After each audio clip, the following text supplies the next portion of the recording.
नहीं है। इस बात को ध्यान में रख करके कई स्नो किट्स भेजी थी जो बर्फ के लिए उपयोगी होते हैं और बर्फ में जो भी जाना चाहता है वो ढंग से पहन के जाते हैं। तो हम 10 के 10 वो बढ़िया स्नो किट्स पहन करके, बढ़िया वस्त्र पहन करके, बढ़िया जूते पहन करके, टोपियां लगा करके जब लोग वहां गए तो सब लोग देखते थे। और उन दिनों में जो आर्टिलरी के जो लोग काम करते थे अधिकांश तमिलनाडु के, महाराष्ट्र के थे और उनके लिए तो वह भयंकर सर्दी बर्दाश्त के बाहर थी। और हमारे कपड़े देख करके उनको लगता था कि इन पत्रकारों को सरकार इतने बढ़िया कपड़े दे सकती है तो हमको क्यों नहीं दे सकती। मुझे याद है कि वो दृश्य देख करके, हमारे सैनिकों की दशा देख करके हमको शर्म आती थी, हमको लज्जा का अनुभव होता था। We used to feel embarrassed कि हमारे पास इतने अच्छे कपड़े और इनके पास इतने खराब कपड़े।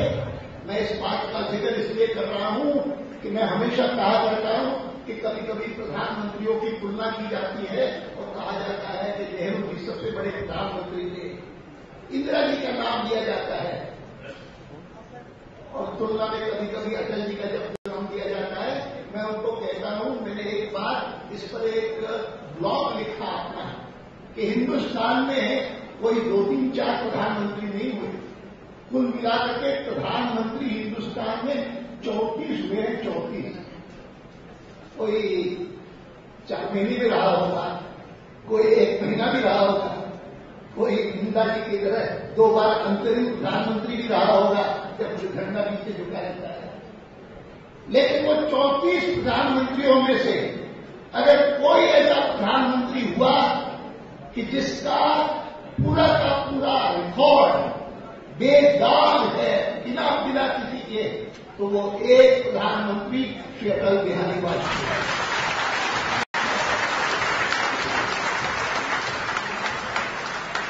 आज में हमारा मार्गदर्शन करने के लिए उनका स्वास्थ्य उन्हें अनुमति नहीं देता, लेकिन उनका स्मरण करते ही हमको अनेक बातें ध्यान में आती हैं।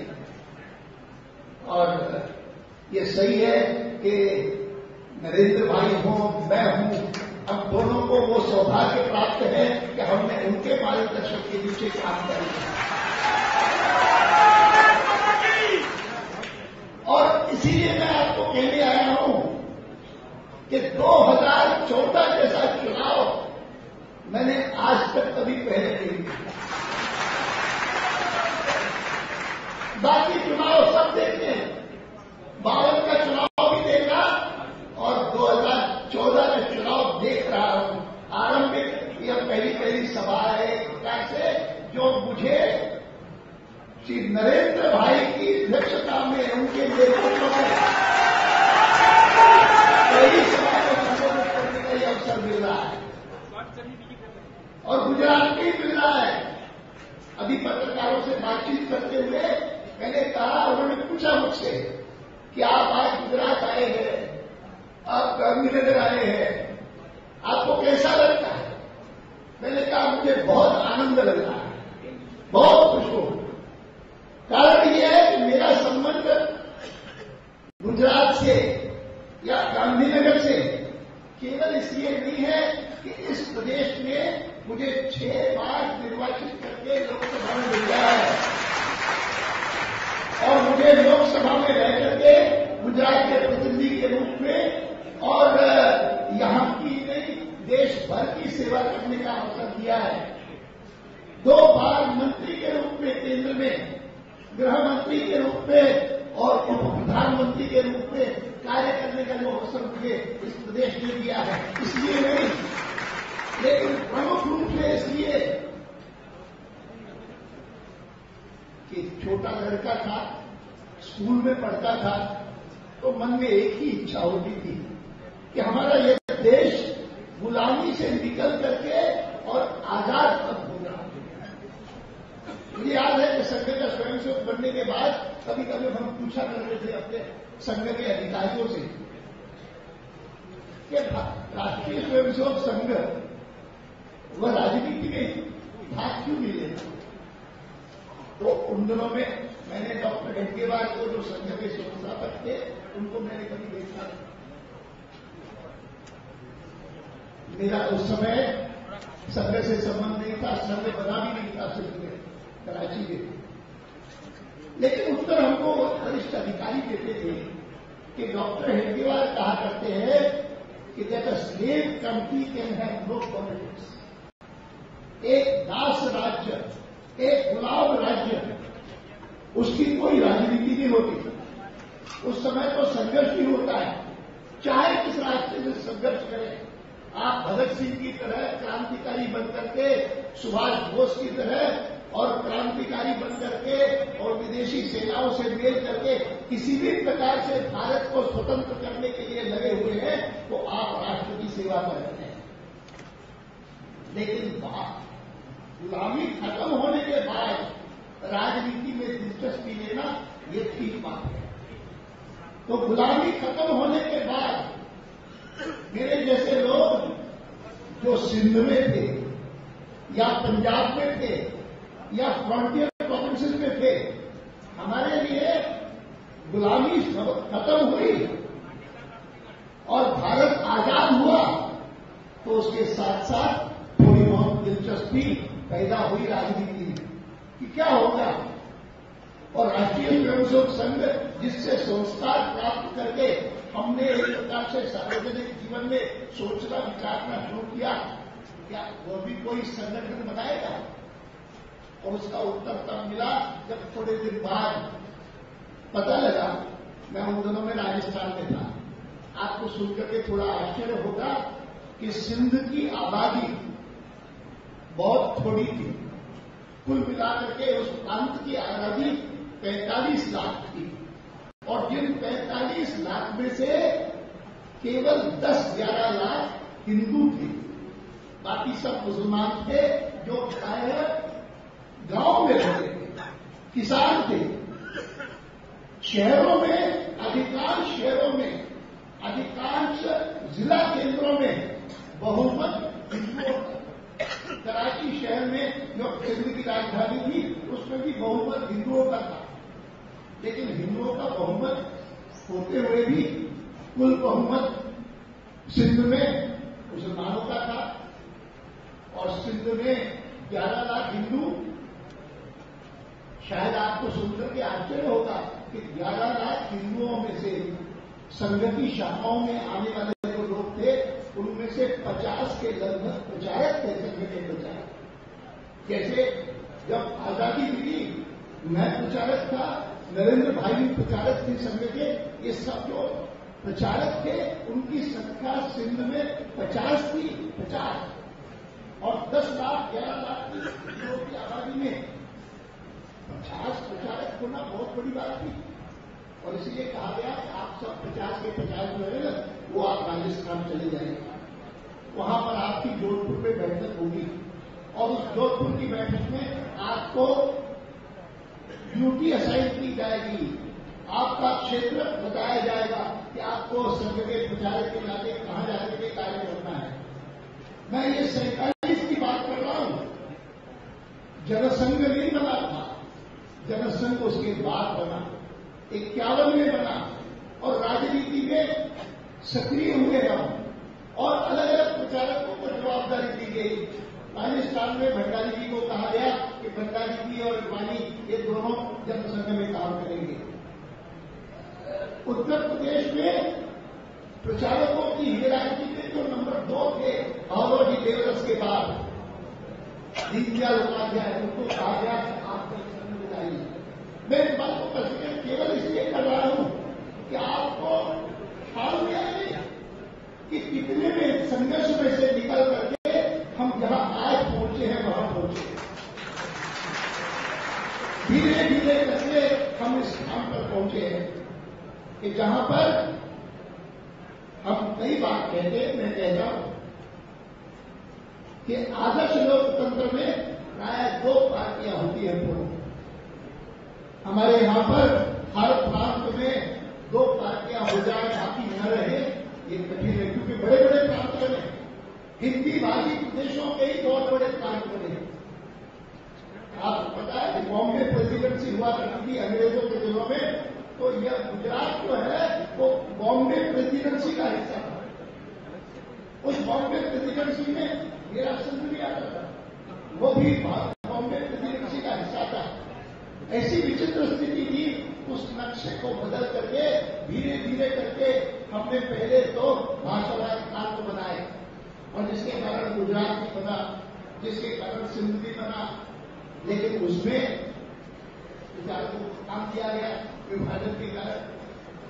और मैं नहीं जानता हूं आप में से कितने लोगों को पता है कि इस गुजरात प्रदेश में सह प्रांत प्रचारक के रूप में हमारे सिंध के प्रांत प्रचारक राज्यपाल जी आए।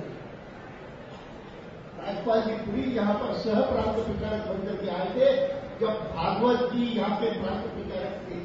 मेरी सेकेंड ईयर ओटीसी भी अहमदाबाद में हुई जब भागवत जी हमारे आज की जो संसद के चालक है मोहन राव भागवत, उनके पिताजी वे यहाँ के प्रांत प्रचारक थे, और उनके नेतृत्व में हमने कार्य किया। यहाँ पर सेकेंड ईयर ओटीसी की 45 में स्वतंत्रता प्राप्ति से भी पहले 45 में सेकेंड ईयर ओटीसी की, 46 में थर्ड ईयर ओटीसी की, और धीरे धीरे करके एक प्रकार से अवसर आया कि मुझे लोकसभा से आगे लगना पड़ा।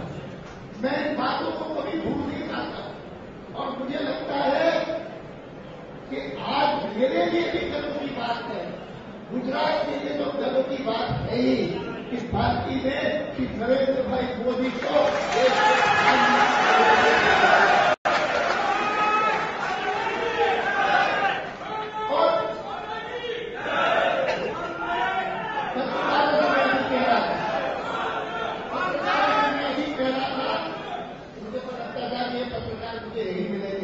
लेकिन वहां बाहर लगे हुए थे, धूप में खड़े होकर के वो सवाल पूछे जा रहे थे। मैंने कहा कि आक्रमण करिए, मैं इतना कह सकता हूं कि कोई चुनाव आज तक ऐसा नहीं हुआ जैसा ये हुआ। जबकि सर्वसामान्य मतदाता के मन में भी कोई संदेह नहीं है कि इसका परिणाम क्या आने वाला है। बहुत साहसी होगा वो व्यक्ति जो कहे कि फिर से देश के प्रधानमंत्री जो है वो मनमोहन सिंह जी बन जाएंगे। बहुत साहसी है, बहुत साहसी है। हर एक को पता है कि यह सरकार नहीं चलेगी। हर एक को पता है कि जब 16 तारीख को चुनाव परिणाम आएंगे तो यूपीए की सरकार नहीं रहेगी।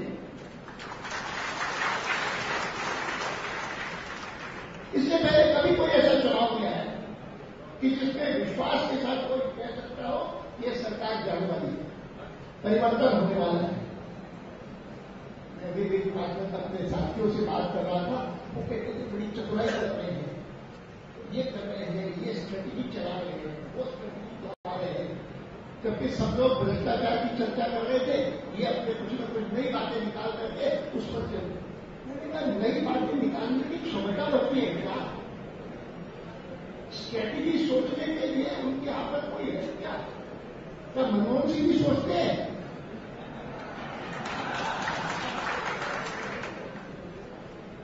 मैंने अभी एक पत्रिका देखी हमारे लोगों ने छापी है, जिसमें कि सबसे बड़ी कमियां क्या रही है सरकार की। सबसे बड़ी कमी ये नहीं रही कि इस सरकार ने कई प्रकार के भ्रष्टाचार किए, भयंकर भ्रष्टाचार। एक भ्रष्टाचार का कारनामा हुआ वीपीसी के समय और छुट्टी हो गई वीपीसी की और सरकार की। और इस समय तो भ्रष्टाचार ही भ्रष्टाचार। लेकिन मैं मानता हूं कि भ्रष्टाचार से बड़ा अपराध है जिन संस्थानों के आधार पर कोई लोकतंत्रीय सरकार चलती है, जिसमें एक संस्थान है कि उस सरकार में, लोकतंत्रीय सरकार में सबसे बड़ा व्यक्ति, सबसे बड़ा अधिकारी वो प्रधानमंत्री ही होना चाहिए और कोई नहीं होना चाहिए। उस प्रधानमंत्री की हैसियत को योजना पूर्वक कम करना, खत्म करना और उसके स्थान पर पार्टी की अध्यक्षा है उसको संसदीय सभा बना देना। इसके कारण जितना नुकसान हुआ है भारत का पिछले 10 सालों में और किसी बात के कारण नहीं हुआ है। Devaluation of the office of the principal executive of the democracy. Principal executive cannot be like a CEO.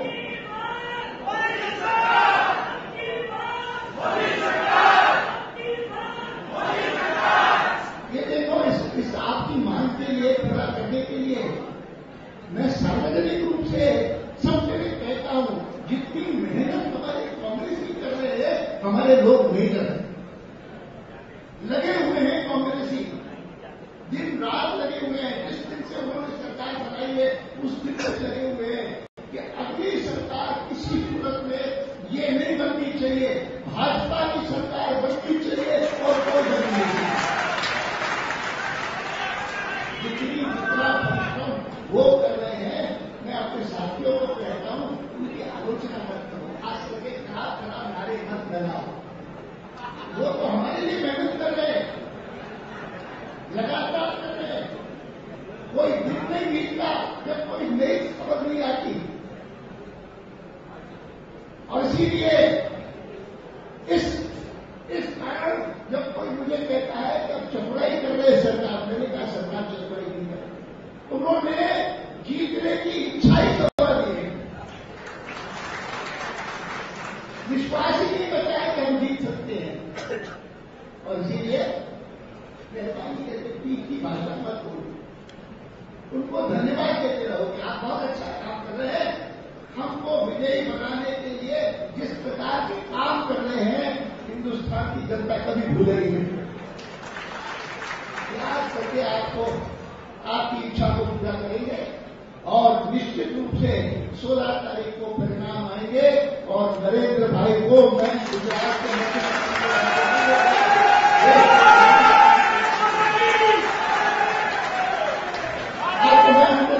कह सकता हूं और उनको घोषित आने वाले भारत का प्रधानमंत्री मैं कह सकता हूं।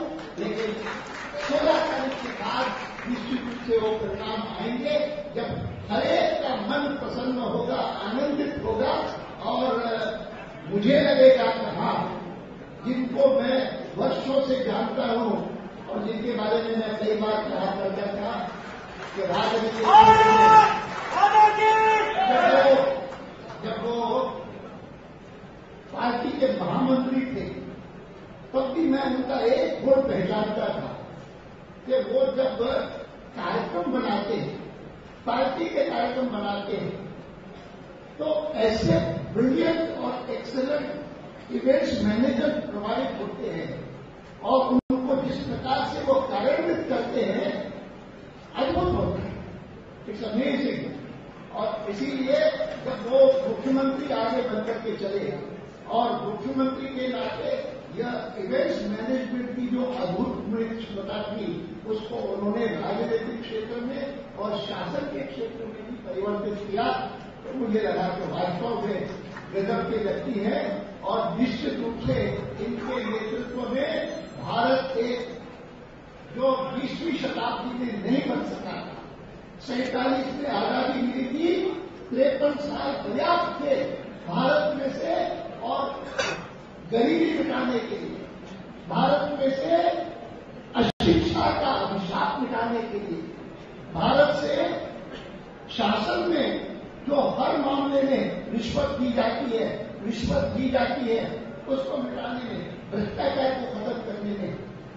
तो इन्होंने जो अद्भुत क्षमता इवेंट्स मैनेजमेंट के क्षेत्र में दिखाई है, जब वो देश के प्रमुख महामंत्री थे पार्टी के, भारतीय जनता पार्टी के, वैसा ही अद्भुत क्षमता वे शासन में दिखाएंगे, राजनीतिक क्षेत्र में दिखाएंगे और भारत को जो स्थिति 20वीं शताब्दी में बाद प्राप्त नहीं हुई थी वह 21वीं शताब्दी में निश्चित प्राप्त होगी, जब कुछ समय बाद, कुछ साल बाद सारी दुनिया स्वीकार करेगी कि 20वीं शताब्दी में बहुत सारे दोष भारत से सरकारें नहीं निकाल पाई, लेकिन इस बार की जो सरकार आई है नरेंद्र भाई के नेतृत्व में वह भारत को हर प्रकार की व्याधि से, हर प्रकार की बीमारी से, हर प्रकार के दोष से उससे मुक्त करवा करके ही छोड़ेगी, यह विश्वास पैदा होगा। और दुनिया सारी मानने लगेगी कि हिंदुस्तान में चाहे 2000 ईस्वी तक हम बहुत सारी बातें नहीं कर सके, अब इन 10-12 सालों में, 15 सालों में भारत निश्चित रूप से ऐसी स्थिति में पहुंचेगा जब भारत का एक देशभक्त गर्व से कह सकेगा कि 20वीं शताब्दी भले 25 की शताब्दी रही हो, 21वीं शताब्दी अब निश्चित रूप से भारत की शताब्दी बन करके ही रहेगी। मैं इन्हीं शब्दों के साथ आपको एक बार पुनः अंतःकरण से धन्यवाद देता हूं कि आपने जितना स्नेह मुझे दिखाया है, मेरे परिवार को दिखाया है, मुझे दिया है, उतना ही स्नेह इस बार भी इस नए लोकसभा चुनाव में आप मुझे दिखाएंगे। और लोकसभा के चुनाव के बाद जो परिणाम भारतीय जनता पार्टी ने अपने सामने लक्ष्य रखा है, उस लक्ष्य को भी निश्चित रूप से प्राप्त करेंगे। और 16 तारीख के बाद मैं जब आऊंगा तो मैं अपने पुराने साथी नरेंद्र भाई को केवल गुजरात के मुख्यमंत्री के रूप में नहीं देखूंगा, लेकिन देश के प्रधानमंत्री।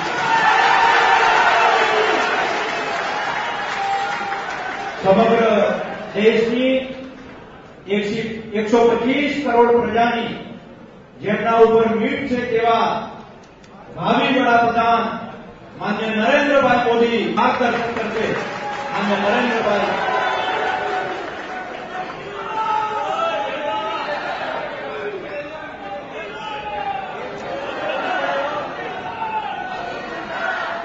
श्रद्धेय हनुमान जी, प्रदेश अध्यक्ष श्री रणछोड़ भाई, श्री ओम जी माथुर, श्री रूपाला जी, मंचस्थ सभी वरिष्ठ साथी, कार्यकर्ता भाई और बहनों,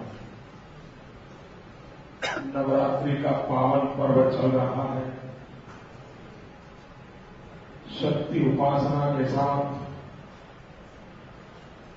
राष्ट्र शक्ति के जागरण का भी काम चल रहा है।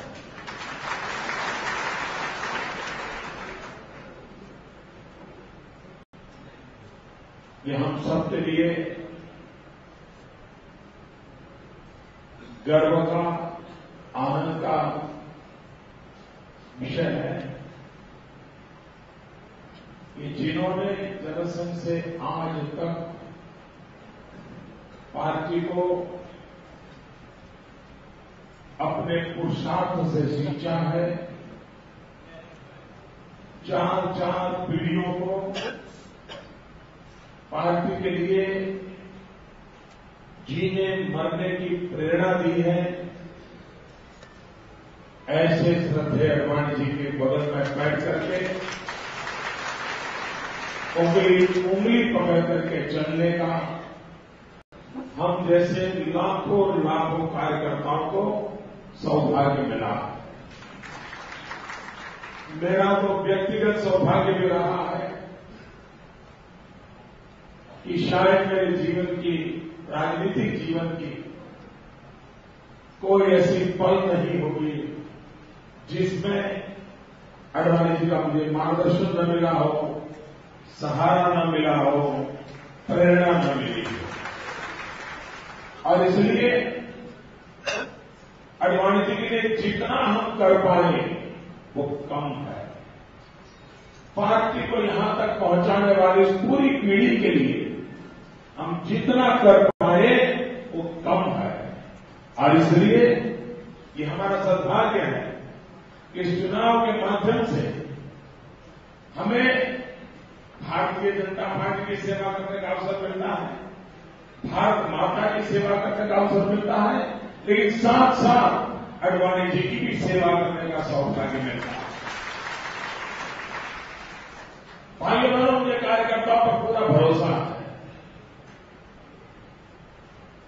इस बार भी पहले से अधिक ताकत के साथ, अधिक मतों से अधिक मतदान करा करके न सिर्फ गांधीनगर, पूरे गुजरात में भारतीय जनता पार्टी विजय प्राप्त करेगी, ऐसा मुझे चुनाव मिलता है।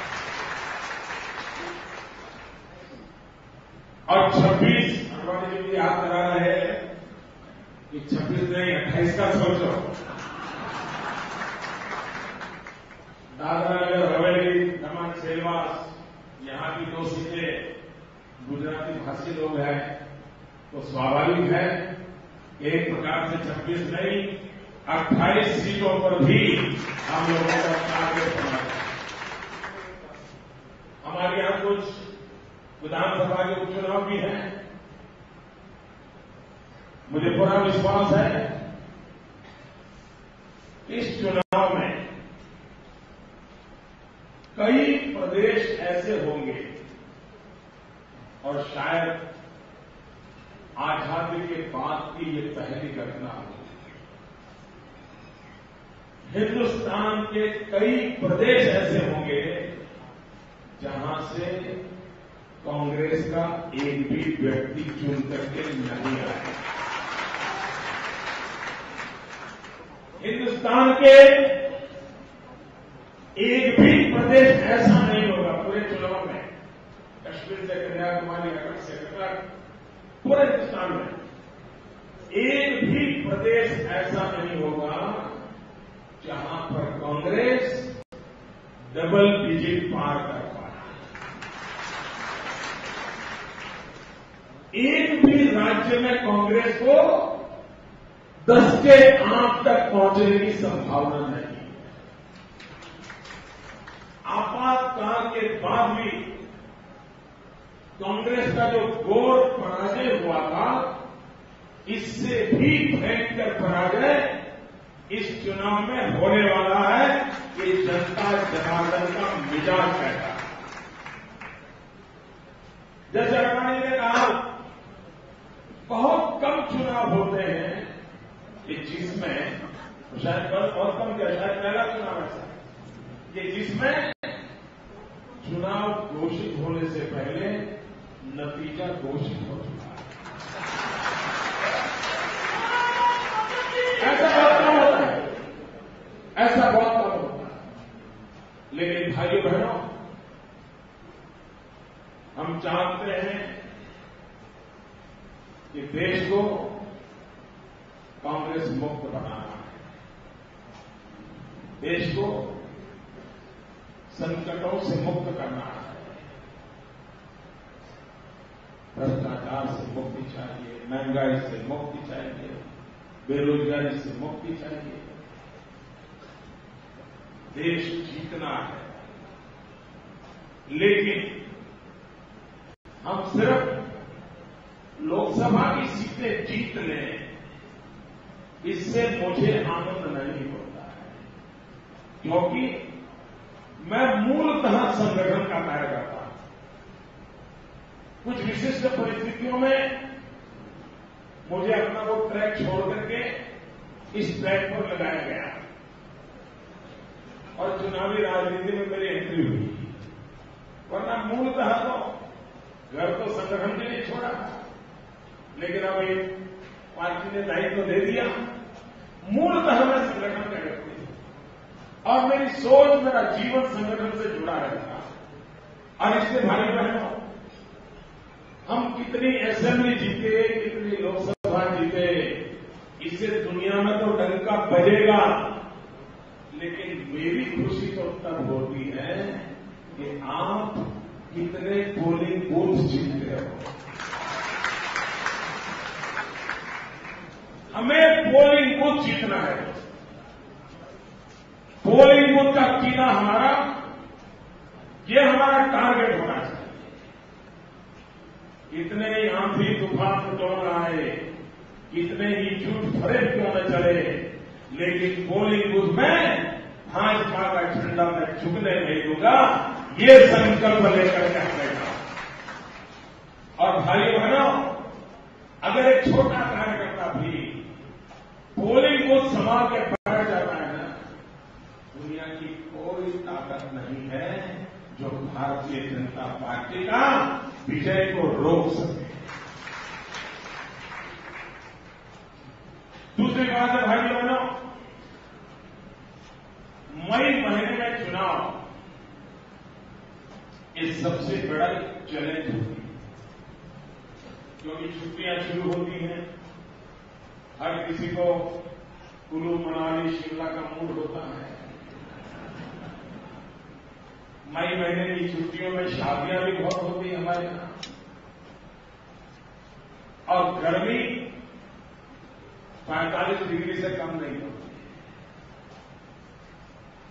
सारी हर प्रकार से प्राकृतिक स्थिति विपरीत होती है,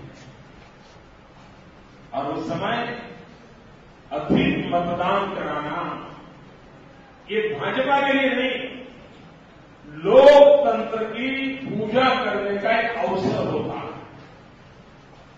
अधिकतम मतदान कराना ये लोकतंत्र की पूजा का अवसर होता है। और इसलिए भाइयों बहनों, पूरे समाज में अधिकतम मतदान, और इन दिनों अच्छी बात है मीडिया के मित्र भी अधिक वोटिंग के लिए अपनी तरफ से कैंपेन करते हैं। बहुत बड़ी मात्रा में एनजीओ भी अधिक मतदान के लिए कैंपेन करते हैं, और कुछ समय से इलेक्शन कमीशन स्वयं भी अधिक मतदान पर बल देता है। ये अच्छा संकेत है लोकतंत्र में। वरना एक जमाना ऐसा था कि अधिक मतदान हो तो उसे सबके नजर से देखा जाता था। पहले ऐसे इलेक्शन कमीशनों के काम हुए कि कहीं ज्यादा मतदान हो गया तो उसको सबके नजर से देखा जाता था। इन दिनों इलेक्शन कमीशन का रवैया है अधिकतम मतदान। मैं मानता हूं इस स्वस्थ लोकतंत्र के लिए इलेक्शन कमीशन की भी भूमिका अच्छी है, सामाजिक संस्थाओं की भी भूमिका अच्छी है, सिविल सोसाइटी की भी भूमिका अच्छी है, मीडिया की भी भूमिका अच्छी है। हमने भी इसमें उपयोगी होना चाहिए, पूरक होना चाहिए। अधिकतम मतदान, अधिकतम पोलिंग बूथ पर विजय और भारी बहुमत से आडवाणी जी को विजयी बनाना है।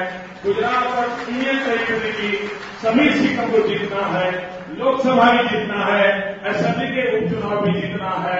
भाइयों बहनों, मुझे विश्वास है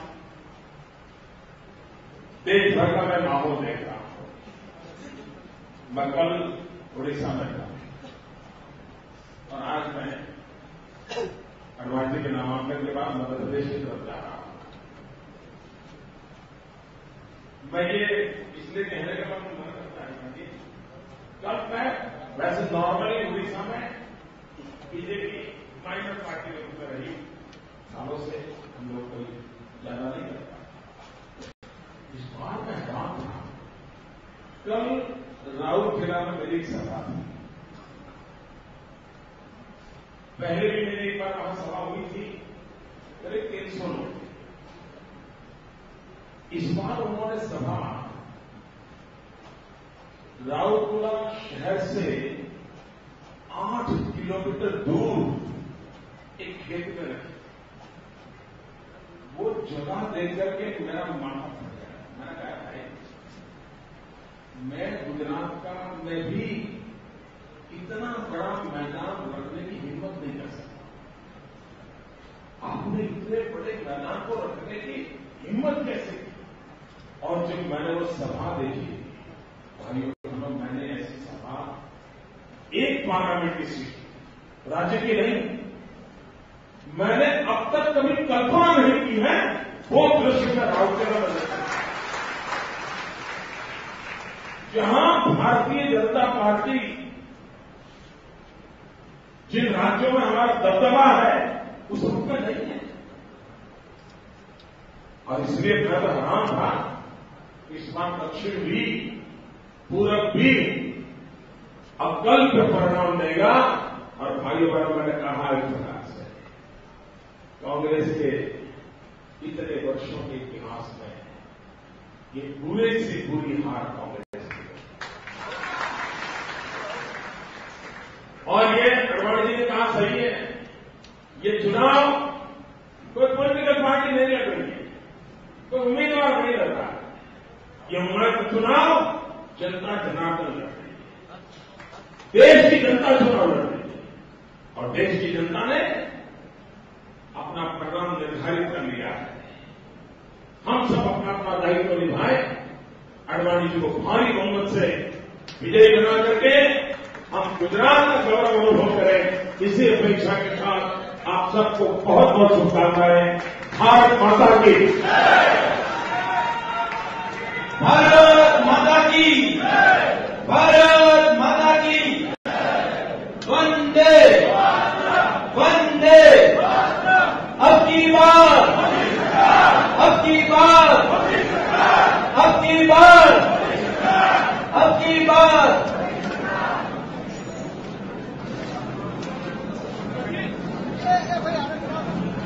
સૌ પધારેલા મહાનુભાવો અને લોકસભા ક્ષેત્રમાંથી પણ પધારેલા સૌ કાર્યકર્તા ભાઈઓ બહેનો આગેવાનોનો સૌનો હૃદયપૂર્વક આભાર।